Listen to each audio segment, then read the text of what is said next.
ফ্যাসিবাদের বিরুদ্ধে সবাই যেভাবে কাজ করেছে কারো কথায় সেই ঐক্যে যাতে ফাটল না ধরে সে বিষয়ে সবাইকে সতর্ক থাকার আহ্বান জানিয়েছেন বিএনপি নেতা ইশরাক হোসেন। তিনি বলেন, ঐক্যে ফাটল ধরলে সবচেয়ে বেশি লাভবান হবে খুনি শেখ হাসিনা।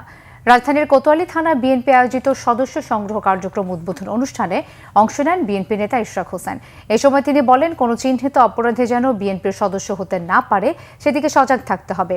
তিনি আরও বলেন, দেশের অর্থনীতিকে ধ্বংসস্তূপে পরিণত করে গেছেন ফ্যাসিস্ট শেখ হাসিনা। সেখান থেকে উত্তরণ ঘটাতে ঐক্যবদ্ধভাবে কাজ করার বিকল্প নেই। ফেব্রুয়ারির মধ্যে নির্বাচন আয়োজনে অন্তর্বর্তীকালীন সরকারের প্রতি আহ্বানও জানান তিনি। আমাদের অর্থনীতির যে অবস্থা, জনগণের যে দুরবস্থা, দেশকে যে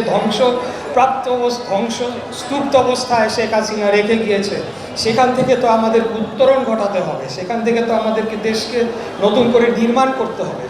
তা আমরা যে ফ্যাসিবাদী বিরোধী শক্তি, আমরা এই একটা বিষয়ে এক ছিলাম, সেই বিষয়ে আমরা এক রয়েছি।